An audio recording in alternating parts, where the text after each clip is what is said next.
Hello friends. आज 18 जून का जो न्यूज़पेपर है उसको अपन डिस्कस करेंगे मेंस पॉइंट ऑफ व्यू से। दो आर्टिकल आज जो है काफी इंपॉर्टेंट है। जो पहला आर्टिकल है वो अर्बनाइजेशन की रिगार्डिंग है, ठीक है ना। और इंडिया की एक एस्पिरेशन है जिसको अपन बोलते हैं विकसित भारत। और विकसित भारत एस्पिरेशन बाय 2047। तो India simply aspires to become a developed nation by 2047। सो इसमें जीएस पेपर वन से आप इस अर्बनाइजेशन वाले जो है ये आर्टिकल है इसको आप जीएस वन के जो अर्बनाइजेशन का टॉपिक है उसके साथ सोसाइटी के अंदर उसके साथ आप रिलेट कर सकते हो, ठीक है ना। तो यहाँ अगर आप देखो तो मैं आपको पहले कुछ बात बताता हूँ, कुछ बेसिक बताता हूँ, फिर अपन डिस्कस करेंगे इस आर्टिकल। कहा जाता है कि 2060 तक ना जो 60% पॉपुलेशन है ना, एक्सपेक्ट किया जा रहा है कि वो सिटीज तक मूव कर जाएंगे। तो अर्बन इंडिया जो है ना वो बेसिकली इंडिया का अगला ग्रोथ इंजन बनने वाला है। अब ग्रोथ इंजन जैसे देखो, जब हम एग्रीकल्चरल इकोनॉमी थे ना, तो जब हम बहुत ज्यादा रिलाई करते हैं एग्रीकल्चर इकोनॉमी पे, तो फिर हमारा रूरल जो है ना, जो कहते हैं ना रूरल इंफ्रास्ट्रक्चर, उसके ऊपर जो है ना गवर्नमेंट ध्यान देती है कहीं भी, वो हमारा ग्रोथ इंजन की तरह लीड करता होता है। लेकिन अब हम एग्रीकल्चरल इकोनॉमी से सिंपली शिफ्ट कर चुके हैं। तो ये कहा जा रहा है कि 2060 तक, ठीक है ना, 2060 में 60% जो पॉपुलेशन है वो अर्बन एरिया में आ जाएगी, ठीक है ना। तो इसका मतलब जो है ना, अगर आप देखो तो एक तो ना प्रोडक्टिविटी का शिफ्ट देखने को मिल रहा है, ठीक है ना। अच्छा, अर्बन पॉपुलेशन के बारे में मैं आपको एक फिगर बताता हूँ। कहा जाता है कि अर्बन पॉपुलेशन अगर 1% में का इंक्रीमेंट लेके आती है ना, अगर अर्बन पॉपुलेशन में 1% इंक्रीमेंट होती है, तो जो जीडीपी है ना वो 1.1% से ग्रो कर जाती है, ठीक है ना। तो अगर 60% पॉपुलेशन अगर सिटीज में शिफ्ट करेगी, तो आप देखो कितना भयंकर माइग्रेशन होगा। और अर्बन ट्रांसपोर्ट पे ना इसका बहुत मैसिव प्रेशर होगा, ठीक है, बहुत ज्यादा। ठीक, तो अर्बन प्रेशर इसी को बोलते हैं। और कैसे प्रेशर होगा, एक तो इंफ्रास्ट्रक्चर प्रेशर होगा, ठीक है ना। अब आप रूरल टू अर्बन माइग्रेशन को अगर आप देखोगे, तो इंफ्रास्ट्रक्चर आपको चाहिए, खास करके पब्लिक ट्रांसपोर्ट सिस्टम। और अर्बन ट्रांसपोर्ट का ना बहुत इंपॉर्टेंट रोल होता है, ठीक है ना, कि किस तरीके से वो अर्बन सेंटर्स में प्रोडक्टिविटी को इनेबल करे। अच्छा, हमने ये देखा स्मार्ट सिटी का हमारा कॉन्सेप्ट आया। स्मार्ट सिटी और उसकी जो है ना, जो जो इसका अगर आप स्मार्ट सिटीज और ग्राउंड रियलिटी इसको अगर आप चेक करो ना, तो बहुत अलग है दोनों के ग्राउंड रियलिटी, ठीक है ना। अब हमने तो ये सोचा था कि जो स्मार्ट सिटीज हैं ये क्या करेगा, ये रिड्यूस करेगा जो कम्यूट नीड्स हैं उसको, लेकिन ये अभी तक फंक्शनल नहीं है, ठीक है ना। और टीयर वन सिटीज में तो देखा जा रहा है ना कि लोड जो है ना वो बढ़ता ही बढ़ता जा रहा है, ठीक है। तो इसके ऊपर भी हम बात करेंगे। तो एक्चुअली है क्या कि स्मार्ट सिटीज तो फंक्शनल नहीं है, तो हमारा इसका मतलब वही है, वापस उसी पॉइंट पे हम आ गए कि इम्प्लीमेंटेशन में गैप देखने को मिल रहा है।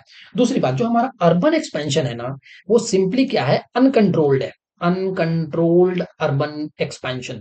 हम एक्सपैंड तो कर रहे हैं, अपने अर्बन क्लस्टर्स को भी बना रहे हैं, लेकिन वो सीधा जैसे कहीं स्लम बन जा रहा है, कहीं पे कोई भी आके रहने लग जा रहा है, कंस्ट्रक्शन साइट है उसके उसके साथ में हम रहने लग गए, ठीक है ना। तो हमारे पास कोई प्रॉपर प्लानिंग नहीं है, ठीक है ना। और खास करके अगर आप देखो, तो जो शहर हैं जैसे जो एग्जिस्टिंग मेट्रोज हैं या टीयर वन सिटीज हैं, ये क्या कर रही है, बहुत रैपिड एक्सपेंशन की तरफ जा रहे हैं, ठीक है ना। तो इस पे क्या हो रहा है, they are simply intensifying the urban stress. Clear.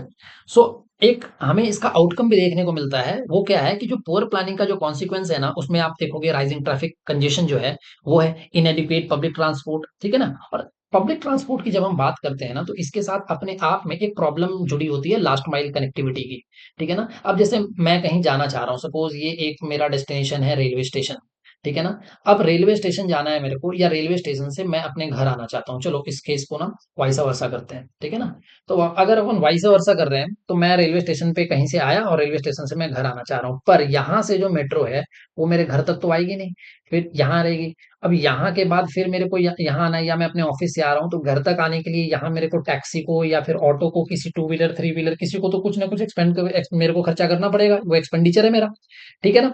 अच्छा, अगर लास्ट माइल कनेक्टिविटी अगर हो, तब तो मैं पब्लिक ट्रांसपोर्ट आराम से यूज कर सकता हूँ। लेकिन हम कहाँ लैग करते हैं, जो अर्बन इंफ्रास्ट्रक्चर है और पर्टिकुलरली जो अर्बन ट्रांसपोर्ट मोबिलिटी की अगर अपन बात कर रहे हैं, अर्बन मोबिलिटी की, तो यहाँ पे लास्ट माइल कनेक्टिविटी ना बहुत प्रोमिनेंट इशू निकल के आ रहा है, ठीक है ना। तो अब थोड़ी सी ना गवर्नमेंट के पॉइंट ऑफ व्यू से भी बात कर लेते हैं, ठीक है ना। अब जैसे देखो, गवर्नमेंट ने ना अर्बन जो मोबिलिटी क्राइसिस है ना, इसके लिए काफी स्टेप्स लिए हैं। बजट 2025 को अगर आप देखोगे, तो एक स्कीम आया था, पीएम बस ई बस सेवा, सॉरी पीएम ई बस सेवा, ठीक है ना। तो इसमें बात की गई थी कि 10,000 अर्बन बसेस को इंडक्ट किया जाएगा, ठीक है ना। उसके बाद पीएम ई ड्राइव भी आया था, इसमें बोला गया था कि 14,000 ई बसेस 1,10,000 ई रिक्शा, ई ट्रक्स, ई एम्बुलेंसेज, इन सबको हम क्या करेंगे, इंडक्ट करेंगे, प्रोक्योर करेंगे, ठीक है ना।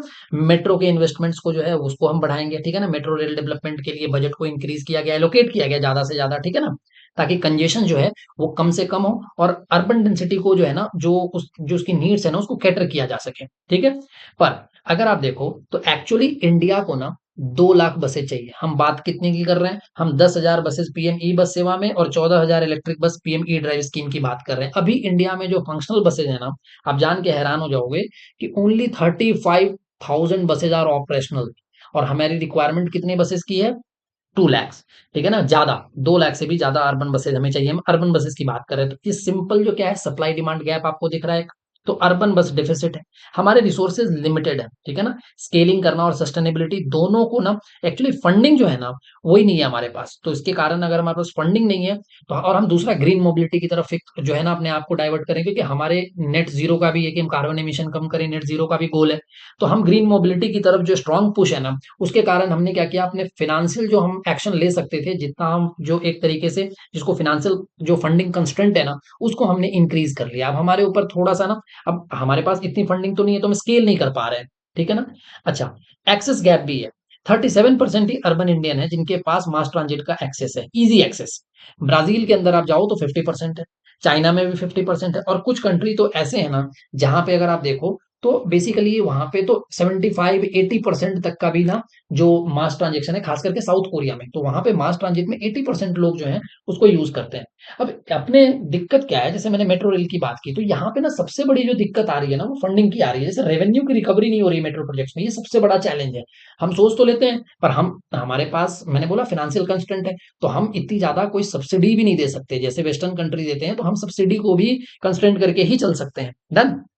फिर मैंने बताया लास्ट माइल इशू, तो एक तो कॉस्ट रिकवरी में चैलेंज है, दूसरा लास्ट माइल इशू है, और हमारे पास मैंने बताया कि जो हम अगर सब्सिडी नहीं देंगे तो अगर, अब सबसे पहली बात, हम सब्सिडी देंगे कहाँ से, हमारे पास उतना, जैसे वेस्टर्न कंट्री जो है उनके पास जो पैसा है, उनके पास जो स्केलेबिलिटी है, सस्टेनेबिलिटी है, वो हम वहाँ लैक कर रहे हैं, ठीक है। तो ये सारे जो है चैलेंजेस हैं जो अर्बन ट्रांसपोर्ट के साथ एसोसिएट करते हैं। तो अब जो है अगर आप देखो तो क्या किया जा सकता है, ठीक है ना। तो किया तो ये जा सकता है कि सबसे पहले जो बजट है ना उसको थोड़ा पुश किया जा सकता है, थोड़ा, ताकि लास्ट माइल एक्सेस हो जाए, ठीक है ना। प्राइवेट सेक्टर, अब एक्चुअली दिक्कत क्या है ना इंडिया के अंदर, कि प्राइवेट सेक्टर रिलेक्टेंट है, और प्राइवेट सेक्टर के रिलेक्टेंस की भी वजह है। मान के चलो कल को गवर्नमेंट, प्राइवेट सेक्टर ने जो है इन्वेस्ट कर दिया किसी एक प्रोजेक्ट में, डीजल बसेस खूब सारी खरीद ली होती, और गवर्नमेंट थोड़े टाइम बाद बोलेगी कि डीजल अब हम नहीं चलाएंगे, थोड़े टाइम बाद बोलेगी सीएनजी नहीं चलाएंगे, या फिर अगर हम पेट्रोल चलाएंगे तो उसमें इथेनॉल मिक्स करेंगे इतने परसेंट, ठीक है ना, पर ये इनके इंजन के लिए इतने प्रोडक्टिव नहीं होंगे। तो प्राइवेट सेक्टर के कई सारे रीजन है जो कि ये इन्वॉल्व नहीं होते, और प्राइवेट सेक्टर के रिलेक्टेंस जो है ना, इसके कारण भी हमारे जो है ना लो रिटर्न है इस फील्ड में पर्टिकुलरली।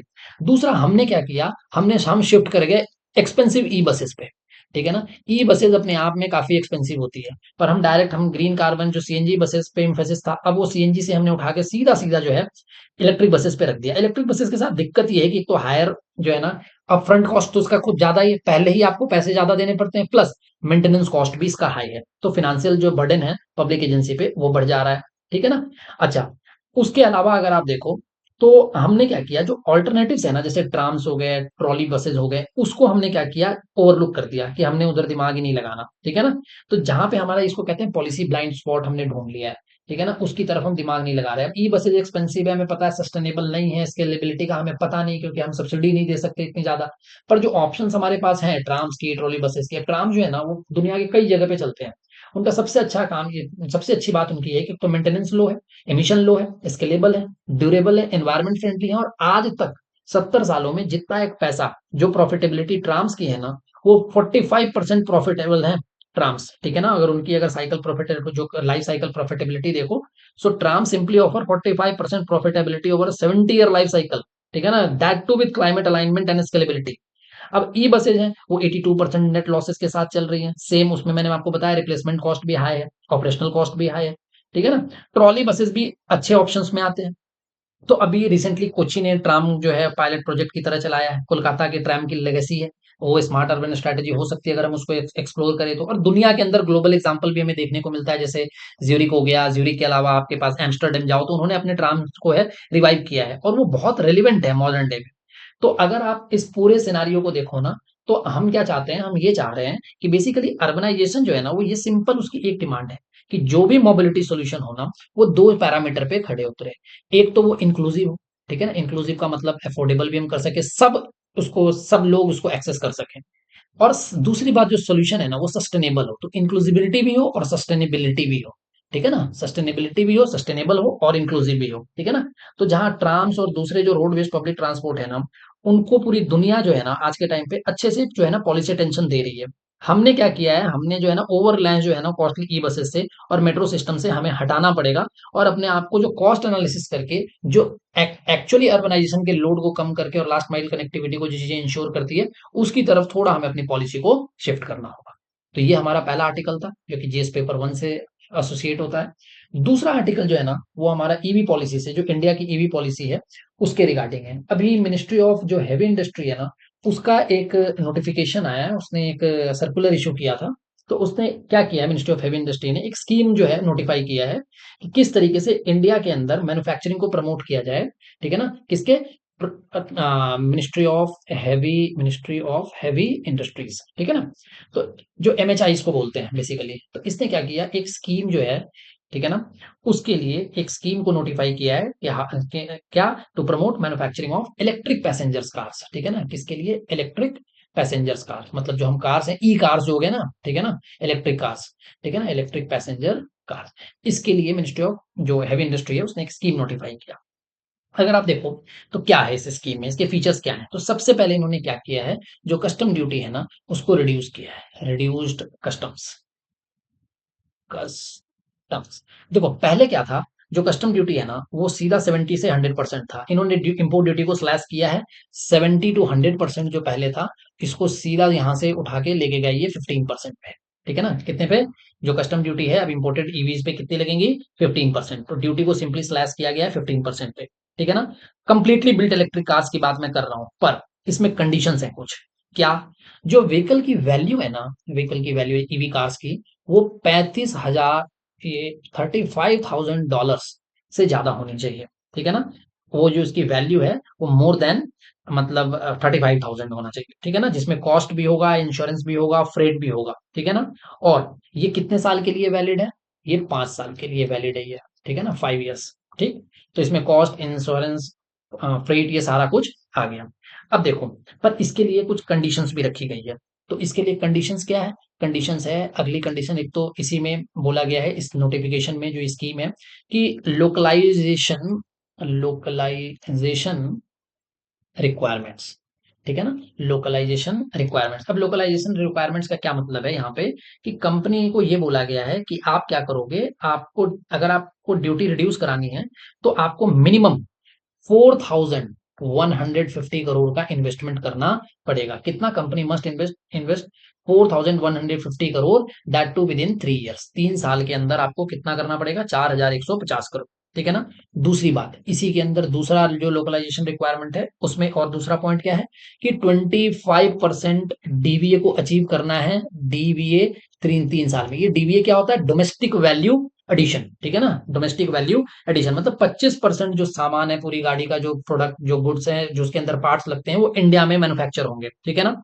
और ये जो 25% है, ये 50% आपको करना पड़ेगा, कितने दिनों में, 50% डीवीए विद इन 5 years, ठीक है ना। तो ये दो कंडीशंस इसके ऊपर डाली गई है, ठीक है ना। आपको जो मैन्युफैक्चरिंग इंफ्रास्ट्रक्चर है इंडिया में, उसको एस्टैब्लिश करना होगा। और एक ना इंपोर्ट सीलिंग भी लगा दी गई है इसके साथ साथ इसमें, ठीक है ना, इंपोर्ट सीलिंग, कि आप साल के कितने गाड़ियां जो है इंपोर्ट कर सकते हो, तो 8,000 व्हीकल्स पर ईयर, साल में कितने, सिर्फ और सिर्फ तो नहीं होते, बहुत बड़ा नंबर है ये, ठीक है ना। इस रिड्यूस ड्यूटी पे इतना है, ठीक है ना, और कोई कैरी ओवर भी नहीं मिलेगा। अगर आपने अनयूज कोटा, इस साल के आपके 8,000 हैं, मान के चलो, और आपने इस साल 6,000 किए, तो आप ये नहीं कि अगले साल के 8,000 और फिर इस साल के बचे हुए 2,000, ये कोई लेफ्ट जो कैरी ओवर है वो आगे जो है ऐड नहीं होगा।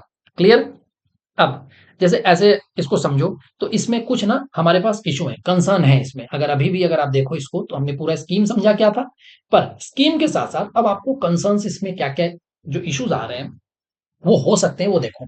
अब हमने बात की क्या हमारा सबसे पहला जो कंसर्न है ना, वो सिंपल है कि इसका टेक्नोलॉजी ट्रांसफर का कंसर्न। हम हमारे लिए एक बात कही जाती है कि क्या अब देखना पड़ेगा कि क्या वो टेक्नोलॉजी को ट्रांसफर करेंगे कि खाली गाड़ी को ट्रांसफर करेंगे, कि ईवी कार जो है यूएस से उठा के टेस्ला ने यहाँ भेज दिया, बीवाईडी ने चाइना से यहाँ भेज दिया 15% के साथ लगा के। क्योंकि अगर आप टोटलिटी में देखो ना, अगर इसको, तो टोटलिटी में अगर आप देखोगे तो बहुत आराम से आप इक्वेट कर पाओगे कि अगर एक गाड़ी की कॉस्ट मान के चलो अगर 35,000 रुपये भी अगर अपन देते हैं इंपोर्टेड ईवी को, तो वो नियरली 29.75 लाख होता है, मैं आज के हिसाब से अगर कैलकुलेट करूं तो।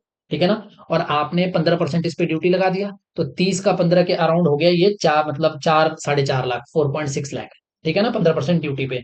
पहले 70% ड्यूटी लगा करती थी, अगर 100% भी लगती थी पर 70% भी मान ले तो नियरली 20-21 लाख हो गया, मतलब 20.20 लाख। ठीक है ना।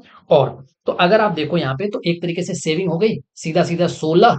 ठीक है ना, 16.2 लाख की। और अगर आप इस पे 5% आईजीएसटी भी ऐड कर देते हो, तो आपके पास टोटल जो फाइनल कॉस्ट है वो 36 लाख के आसपास आएगा। ठीक है ना, 36 लाख। तो 36 लाख जो फाइनल लैंडिंग कॉस्ट आ रहा है।